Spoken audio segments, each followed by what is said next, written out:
आज का टॉपिक है ब्लैक स्मिथी प्रोसेस पार्ट 2। हम लोग पार्ट 1 में फोर्जिंग के बारे में डिस्कशन कर रहे थे। इसी फोर्जिंग को हम लोग आगे बढ़ाएंगे, पार्ट 2 में आएंगे। पार्ट 2 में ये स्लाइड सबके सामने खुल गई है।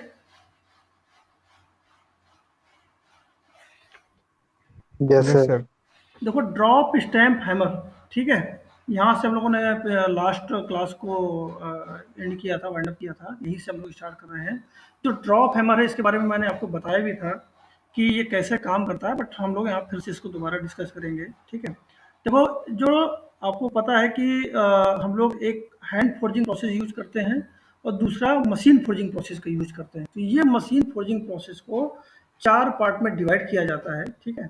जो पहला पार्ट है वो है ड्रॉप स्टैम्प हैमर, दूसरा पार्ट है स्टीम हैमर, तीसरा पार्ट है न्यूमेटिक हैमर और चौथा पार्ट है हाइड्रोलिक हैमर। तो यहाँ पर जो सबसे पहला पार्ट है ड्रॉप स्टैम्प हैमर, इसके बारे में हम लोग बता रहे हैं। इसके बारे में जो पिछली क्लास में नहीं अटेंड कर पाए थे वो भी लोग समझ लें। देखो, इसमें जो आपका ये स्टेशनरी एनविल है, ये एनविल फिक्स पोर्शन है, ठीक है। इसके लिए इसको स्टेशनरी बोला जाता है क्योंकि ये फिक्स रहता है। उसके ऊपर ये जो डाई लगाई गई है, ये डाई लगेगी। डाई 2 टाइप की होगी, एक इसमें अपर डाई होगी और एक लोअर डाई होगी, ठीक है। लोअर डाई क्या होगी, अपनी पोजीशन पे फिक्स रहेगी, और जो अपर डाई होगी, अपर डाई को रैम के जरिए एक सैफ्ट से जोड़ा जाता है और ये सैफ्ट ऊपर नीचे अप एंड डाउन मोशन करता है, ठीक है। और इन दोनों डाई के बीच में वर्क पीस को रखा जाता है, ठीक है। तो इसमें क्या होता है, ये जो दोनों व्हील लगे हुए हैं, ये व्हील क्या करेंगे, जब रोटेशन करेंगे तो रोटेशन की वजह से ये जो सैफ्ट है, ये अपर डाई को ऊपर और नीचे मोशन कराएगा और उस मोशन की वजह से यहाँ पर फोर्जिंग प्रोसेस होगा, ठीक है। यहाँ तक हम लोगों ने पिछली क्लास में समझा था, ओके। यहाँ तक किसी को कोई क्वेश्चन था? किसी को अगर पिछली क्लास में क्वेश्चन रह गया हो, ना पूछ पाया हो, तो पूछ सकता है यहाँ पर।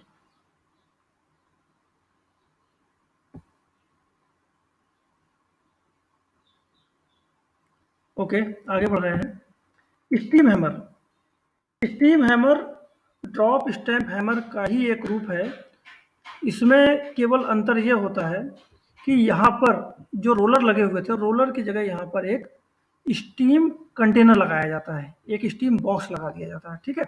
स्टीम बॉक्स में क्या होता है कि यहाँ पर 2 वाल्व लगे होते हैं। एक ये इनलेट वाल्व है, ये एक्चुअली एक ये वाल्व है और एक ये दूसरा वाल्व है, ठीक है। इसमें दोनों वाल्व के साथ एक आउटलेट वाल्व भी लगा होता है, जो यहाँ पर नहीं दिखाया गया है ना। वो जैसा ये इनलेट वाल्व है वैसे यहाँ पर एक आउटलेट वाल्व भी लगा रहेगा। इसमें होता क्या है कि जब आपको अपर डाई को जब आपको ऊपर डायरेक्शन में लेके जाना है, ठीक है, तो जो लोअर वाल्व है आपका, इस लोअर वाल्व से इसके अंदर स्टीम भरी जाएगी, ठीक है। और अपर वाला जो वाल्व है वो आपका ओपन कंडीशन में रहेगा। तो उस अवस्था में क्या होगा, जब नीचे स्टीम भरेगी तो प्रेशर बढ़ेगा, तो उसकी वजह से क्या होगा, आपका ये जो सैफ्ट है ये अपर डाई को ऊपर की तरफ लेके जाएगा, ओके। उसके बाद आप इसके बीच में, डाई के बीच में आप वर्कपीस रखोगे, फिर आपको क्या करना है कि ये डाई को नीचे की तरफ लेके आना है। तो उसके लिए क्या करना पड़ेगा आपको, ये जो लोअर आपका जो वाल्व है, ये लोअर इनलेट वाल्व, इसको बंद करना पड़ेगा और आउटलेट वाल्व को खोलना पड़ेगा, और अपर वाल्व से इसमें स्टीम दोबारा भरी जाएगी, है ना। जब स्टीम भरी जाएगी तो क्या होगा, ये पिस्टन ऊपर से नीचे की तरफ आना स्टार्ट हो जाएगा और नीचे आके यहाँ पर ये चोट करेगा, ठीक है। तो इसकी इस तरह ये जो प्रोसेस है, ये प्रोसेस कंटिन्यू चलने वाला प्रोसेस है ना। ये फिगर भी बहुत इंपॉर्टेंट है। अगर आपको स्टीम है, आपको मशीन फोर्जिंग के बारे में लिखने के लिए आता है तो ये फिगर भी आपको आने चाहिए, ठीक है। यहाँ पर किसी को डाउट है तो पूछ सकता है। प्रोसेस पूरा ड्रॉप हैमर की तरीके ही है, बस केवल यहाँ पर ये स्टीम का जो अरेंजमेंट है ये और अलग से किया जाता है। किसी को कोई क्वेश्चन है तो यहाँ पूछ सकता है।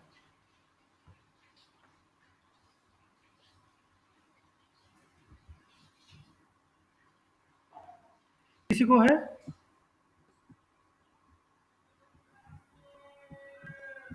No sir. ओके, तो आगे बढ़ते हैं। आगे हम लोग आ रहे हैं।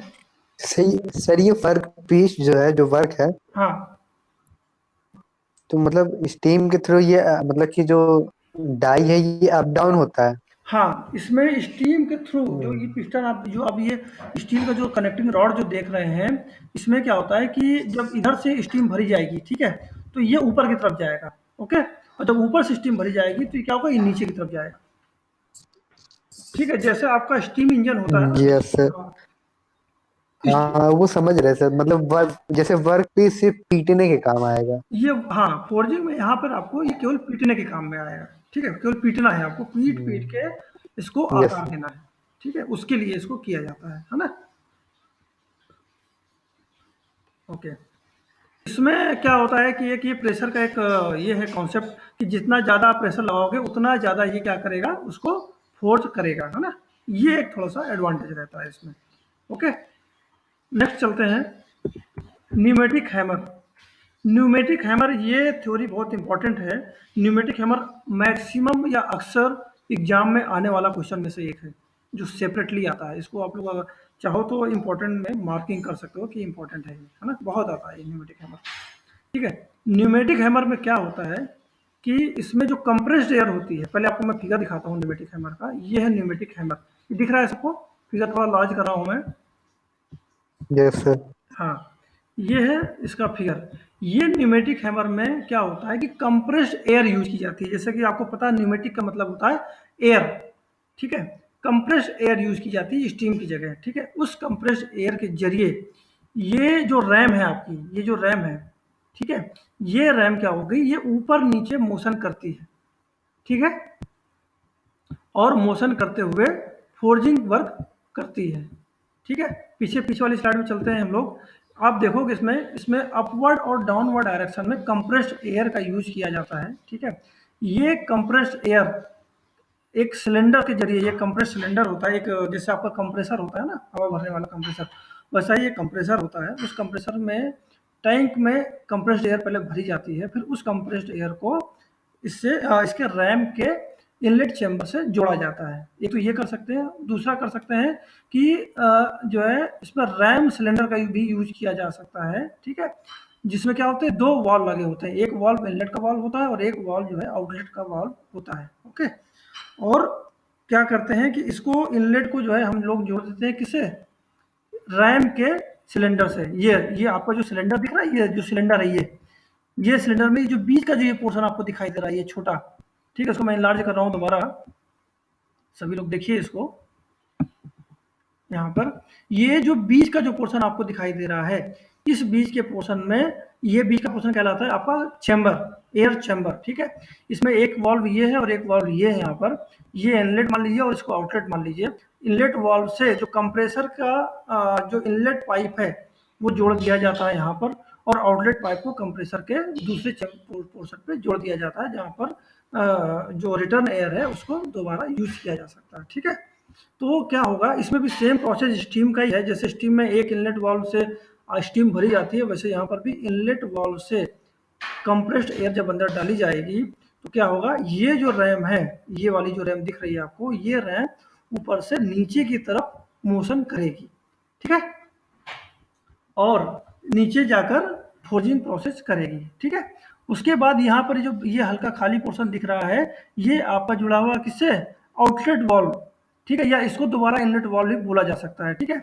ये क्या करेगी कि आपका इसको रैम को आपको ऊपर लेके जाना है, ठीक है। तो जो कंप्रेस्ड एयर यहाँ से जो रिटर्न गई थी, वो कंप्रेस्ड एयर इस वाल्व के जरिए इस पोर्शन में जब भरना स्टार्ट होती है तो ये रैम क्या होती है, ऊपर के डायरेक्शन की तरफ जाती है, ठीक है। इस तरह ये बार बार ये ऊपर नीचे अप डाउन मोशन करती है। यहाँ पर किसी को कोई क्वेश्चन है तो पूछ सकता है,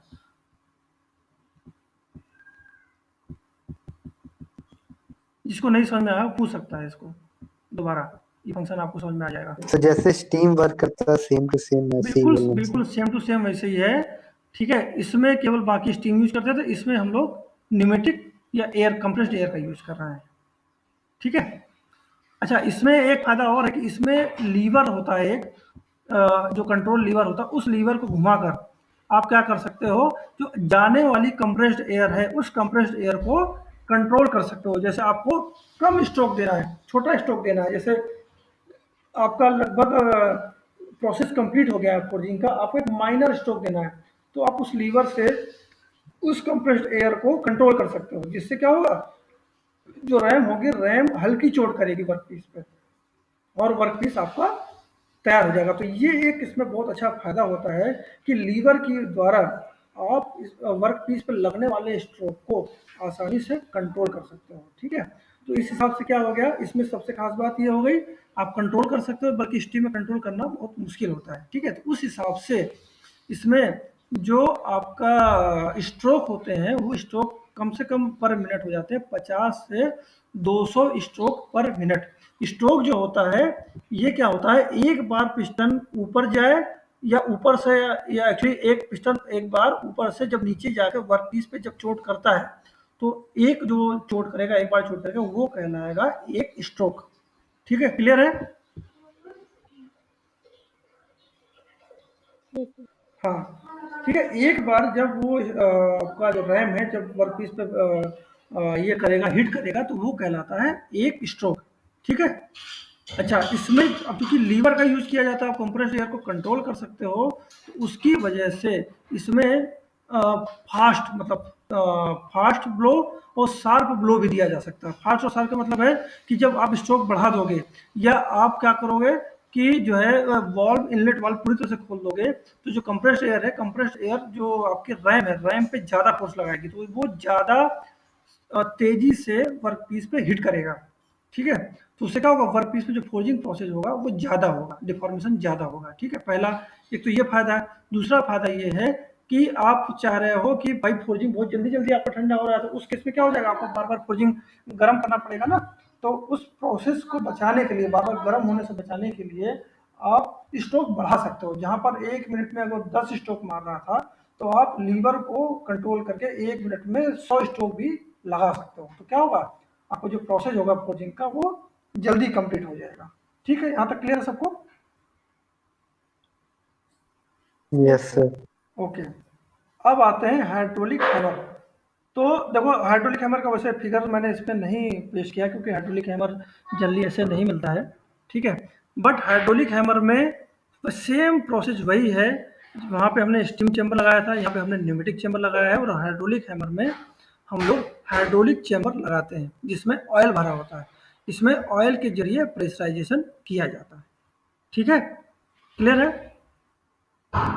इस प्रोसेस का सबसे बड़ा जो फायदा होता है हाइड्रोलिक हैमर का, ये चूंकि हाइड्रोलिक हैमर है, इसमें ऑयल प्रेशर लगाया जाता है, तो ऑयल प्रेशर जो है बहुत ज़्यादा डेवलप किया जा सकता है, जिसके कारण आप हेवी या बहुत भारी फोर्जिंग को आसानी से फोर्ज कर सकते हैं, है ना। ये हाइड्रोलिक हैमर का बहुत अच्छा फायदा होता है ना। हाइड्रोलिक हैमर में सबसे ज़्यादा प्रेशर डेवलप किया जा सकता है बाकी सभी की अपेक्षा। ओके, और इसमें जो कंट्रोलिंग प्रोसेस होता है, जो जो कंट्रोल किया जाता है, ठीक है, शार्प कंट्रोल जो होता है, वो न्यूमेटिक हैमर से भी ज़्यादा अच्छा होता है ना। आप बहुत शार्प, बहुत अच्छे से उसको कंट्रोल कर सकते हो। ठीक है, जिससे जो आपका फोर्जिंग प्रोसेस है वो बहुत ही स्मूथ होता है, कहीं पर अनइवन नहीं होगा, या बाई मिस्टेक आपने थोड़ा ज़्यादा स्ट्रोक बढ़ा दिया और पता लगा क्या हो गया, वहाँ पर वो डैमेज हो गया। तो ऐसा नहीं होता है। ठीक है, यहाँ पर सब जो हाइड्रोलिक हैमर होते हैं वो पहले से ही वेल कंट्रोल्ड होते हैं। ठीक है, आपने किसी ने अभी तक हाइड्रोलिक सिलेंडर देखा, या हाइड्रोलिक स्क्रू, या हाइड्रोलिक जैक देखा जिससे कार को उठाया जाता है? किसी ने देखा हो तो बताना। Yes sir. हाँ, यस सर। सर अरे सर, जेसीबी में ही देख लीजिए, वो हाइड्रोलिक प्रेशर से ही चलता है। हाँ, तो उसमें आप देखेंगे कि वो हाइड्रोलिक प्रेशर जो होता है कितना स्मूथ होता है, वो जेसीबी को बिना किसी झटके के बहुत आसानी से वो लिफ्ट कर देता है, और आसानी से उसको डाउन भी कर देता है ना। Yes sir. हाँ, तो वो जो कंट्रोलिंग है, वो कंट्रोलिंग हाइड्रोलिक हैमर में बहुत अच्छी होती है। उसमें आपने पहले से प्रेशर डिसाइड कर दिया, और पहले से सारी सब कुछ सेट कर दिया, उसके बाद आप जब भी प्रेशराइज करेंगे तो बहुत ही अच्छे से स्क्वीजिंग प्रोसेस होगा। ठीक है, सुनाया बेटा? ठीक है। Yes, sir. हाँ, ओके, सिराज आपको क्लियर हुआ बेटा? Yes sir. ओके, ठीक है, आगे बढ़ते हैं। जहाँ पर क्लियर नहीं होगा वहाँ पर पूछते जाएगा, है ना। Okay, okay sir. हाँ,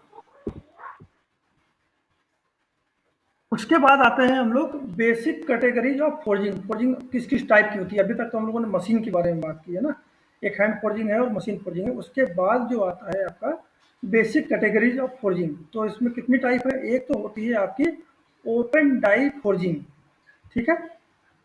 दूसरी जो होती है ये होती है इम्प्रेशन डाई फोर्जिंग, और तीसरी जो होती है वो होती है आपकी क्लोज्ड डाई फोर्जिंग। आपके सिलेबस में ये क्या तीनों फोर्जिंग है कि नहीं है?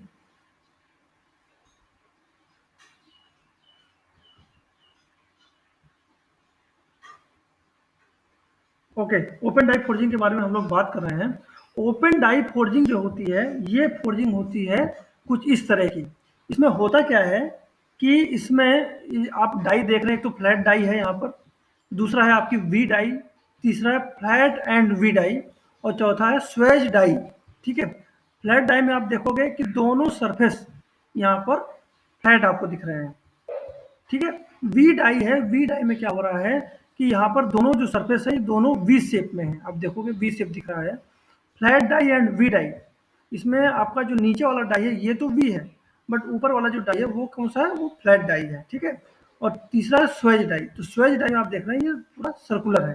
तो इसमें होता क्या है कि ये जो डाई होती है, ये देखिए आपने डाई का फिगर तो देखा, बट एक्चुअली ओपन डाई का मतलब ये है कि इस डाई में जब आप फोर्जिंग प्रोसेस करोगे तो जो आपका फोर्ज किए जाने वाला मेटल है वो आपको फोर्जिंग के दौरान आसानी से दिखाई देगा। पहली बात तो ये है।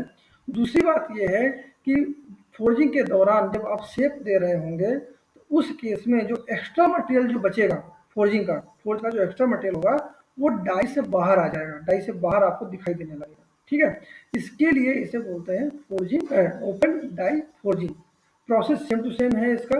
आपको लोअर डाई को एनविल में फिक्स करना है और अपर डाई को रैम पे लगाना है, और रैम पे लगाने के बाद आप इसको मशीन फोर्जिंग में चारों प्रोसेस में से कोई भी एक प्रोसेस के जरिए आप फोर्जिंग प्रोसेस कर सकते हैं।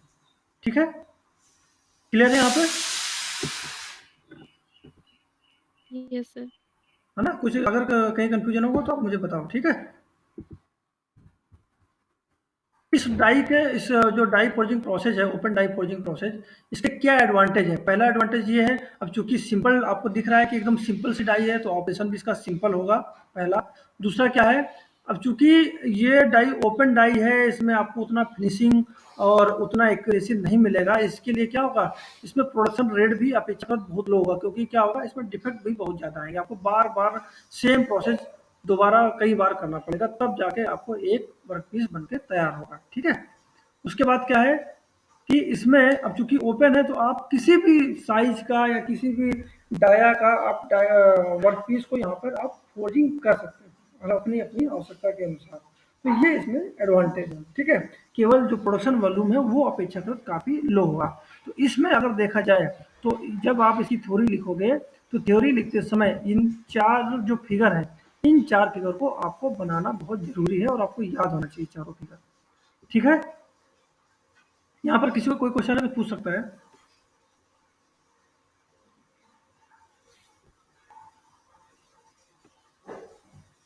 ओके, आगे बढ़ते हैं हम लोग। अब आते हैं इस impression die forging. Impression die forging के पहले फिगर में हम लोग आते हैं। इम्प्रेशन डाई फोर्जिंग में आप ये देख रहे हैं, इसमें एक ये सेकंड फिगर आप लोग देखो। सेकंड फिगर में एक ये डिजाइन बना हुआ है। ठीक है, और ये डिजाइन को जब फोर्ज किया जाता है तो वो वर्कपीस आपका ऐसा दिखाई देता है। ठीक है, तो इम्प्रेशन डाई फोर्जिंग में आप लोगों ने जैसे फिगर देखा तो इसमें आपको देखने में ये पता लग रहा है कि इसमें जो वर्कपीस है, वर्कपीस में किसी भी तरह का कोई इम्प्रेशन बनाया जा सकता है। ठीक है, इसमें होता क्या है कि वर्क पीस को जब डाई कैविटीज के बीच में रखा जाता है, ठीक है, और जब इसको फोर्ज किया जाता है ना, तो ये क्या होता है, दोनों डाइस को क्लोज करता है। जैसे आपने देखा होगा कि जैसे कुछ लोग ज्वेलरी पहनते हैं, है ना, तो ज्वेलरी जो मशीन से जो ज्वेलरी बनाई जाती है वो ज्वेलरी बनती है किससे, इम्प्रेशन डाई फोर्जिंग से। ठीक है, या जो आपके जो सिक्के जो बनाए जाते हैं, जो रुपए होते हैं ना, सिक्के 50 पैसा है या 1 रुपए में जो डिजाइन बनी होती है वो बनती है इम्प्रेशन डाई फोर्जिंग से। उसमें केवल सरफेस में इम्प्रेशन ही बनाया जा सकता है। ठीक है, छाप छोड़ी जा सकती है ना। पूरा जो है, पूरा जो वर्क पीस है, पूरा वर्क पीस जो है उसमें डिफॉर्म करने की जरूरत नहीं पड़ती है ना। ये इसमें ये जो प्रोसेस है, ये प्रोसेस इस तरह के ऑपरेशंस के लिए यूज किया जाता है। ओके, ठीक है, इस प्रोसेस में क्या होता है, यस सर। हाँ क्लियर है ना यहाँ पे? Yes sir. हाँ, ये प्रोसेस आपका ओपन डाई फोर्जिंग प्रोसेस से थोड़ा सा डिफरेंस है। इसमें कोई भी एक्स्ट्रा मटेरियल, ठीक है, फ्लो करके फोर्जिंग प्रोसेस के दौरान बाहर नहीं आता है, आपको नहीं दिखाई देगा कि अंदर क्या चल रहा है। ठीक है, तो ये आपको तभी दिखाई देगा जब आपका पूरा फोर्जिंग प्रोसेस कंप्लीट हो जाएगा, है ना। ओके, क्लियर है? आगे बढ़े यहाँ पे। Yes sir. ओके, इसमें एक चीज़ और मैं बताना चाह रहा हूँ कि यहाँ पर जब आप फोर्जिंग प्रोसेस कर रहे होंगे, तो उस फोर्जिंग प्रोसेस में इम्प्रेशन डाई के बारे में बात कर रहा हूँ।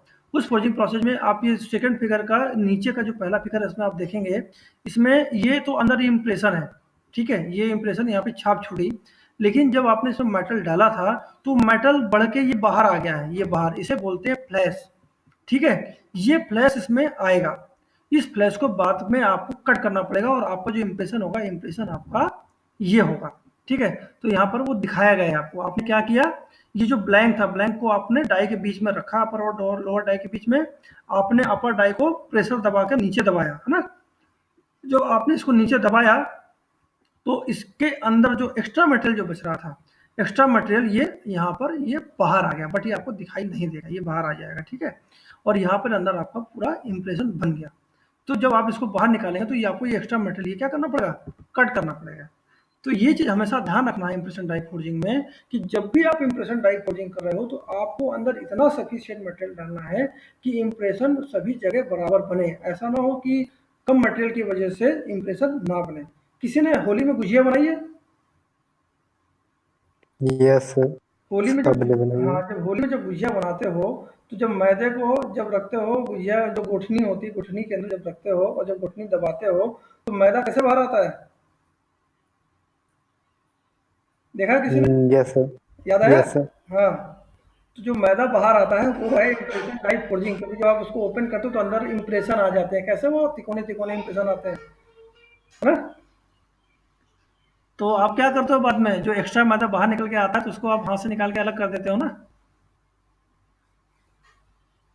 तो ये जो है, यस सर। हाँ, ये जो है, ये वही इम्प्रेशन डाई फोर्जिंग है। आप लोग इम्प्रेशन डाई कर फोर्जिंग करते हो वहाँ पे, गुजिया में इम्प्रेशन डाई फोर्जिंग ऑपरेशन कर देते हो, ठीक है। क्लियर हुआ?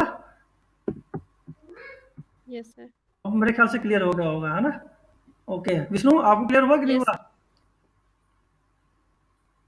विष्णु, चलो ठीक है, विष्णु लगता है कहीं चले गए। ओके, आगे बढ़ते हैं हम लोग। Close die forging process. Close die forging process, ये प्रोसेस जो है, इस प्रोसेस का जो यूज है जनरली, जैसे कनेक्टिंग रॉड है ना, आपको कनेक्टिंग रॉड बनाना है, किसका? कनेक्टिंग रॉड तो सब लोग जानते हैं ना। अरे जो आपका जो ऑटोमोबाइल इंजीनियरिंग जो कर रहे होंगे, या आपका जो ऑटोमोबाइल जो इंजन होता है, उसमें पिस्टन को जोड़ने के लिए कैम सॉफ्ट से कनेक्टिंग रॉड लगी होती है बीच में, ठीक है। Yes sir. हाँ, ये जो उसको रोटेट करता है। हाँ, हाँ। तो ये कनेक्टिंग रॉड इसी मेथड से बनाया जाता है, ठीक है। इसमें क्या होता है, इसमें ये इम्प्रेशन डाई फोर्जिंग का ही एक रूप है ना। लेकिन इसमें क्या होगा, इसमें फ्लैशेज नहीं डेवलप होंगे, जैसे उसमें नहीं मटेरियल आगे बाहर निकल आता है, ये मटेरियल बाहर निकल आया है, यहाँ पर देखो बाहर निकला हुआ है।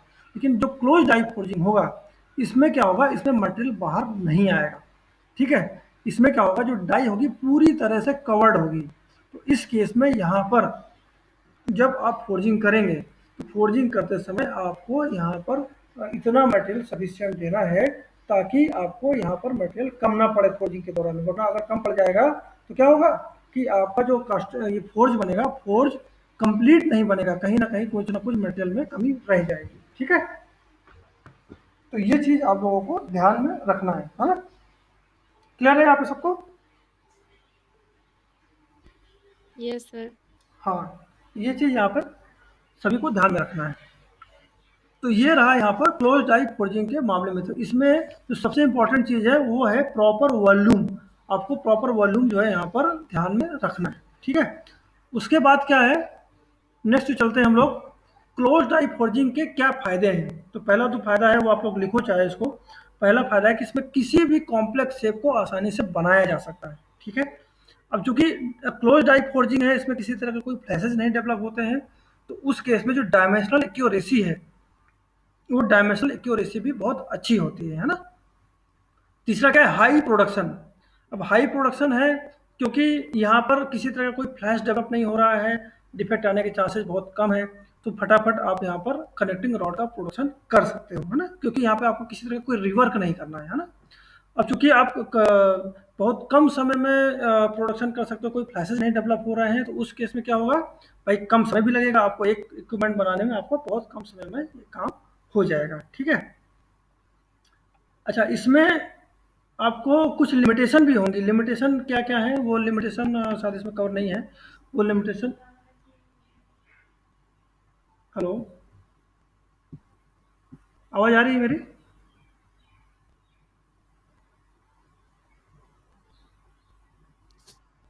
Hello, yes sir. आवाज़ आ रही है ना? Yes sir. Yes yes sir, आ सर। रही। ओके। इसमें जो लिमिटेशन है, लिमिटेशन मैं आपको बताना चाह रहा हूँ। पहला तो ये है कि इसमें जो टूलिंग कॉस्ट होती है, जो आपका जो डाई बनाया है आपने, वो डाई की जो कॉस्ट होती है वो कॉस्ट बहुत ज़्यादा होती है। ठीक है, क्योंकि डाई काफ़ी फिनिश्ड होता है। उसका रीज़न ये है कि आपने जो फोर्जिंग बनाया, वो फोर्जिंग एक बार में ही कंप्लीट फोर्जिंग होगा, उसमें किसी तरह का आपको कोई एक्स्ट्रा ऑपरेशन नहीं करना है। तो उस केस में क्या होगा, आपको डाई काफ़ी फिनिश बनाना पड़ेगा, है ना? तो इसके लिए टूलिंग कॉस्ट और डाई कॉस्ट आपका ज़्यादा आता है ना? उसके बाद क्या होता है कि प्रोडक्शन करते समय अगर आप प्रॉपर वॉल्यूम ऑफ मटेरियल अगर आप नहीं अंदर इंसर्ट कर रहे हो, तो उस केस में आपका डिफेक्टिव मटेरियल बनेगा। तो प्रॉपर वॉल्यूम कैलकुलेट करना बहुत ज़रूरी है। ठीक है। तीसरा प्रोसेस क्या होता है, तीसरा इसमें लिमिटेशन क्या है कि इसमें जो फाइनल शेप है, जो फिनिश शेप है, फिनिश शेप एक बार में नहीं मिलेगा। आपका इक्विपमेंट फोर्जिंग तो तुरंत हो जाएगा, ठीक है, बट जो फिनिशिंग है, फिनिशिंग के लिए आपको उसको निकाल के बाहर ग्राइंडिंग है या दूसरे लैपिंग है या अन्य कोई ऑपरेशन है, वो आपको करने पड़ेंगे। ठीक है, क्लियर है यहाँ पे? Yes sir. Okay. Yes sir. यहाँ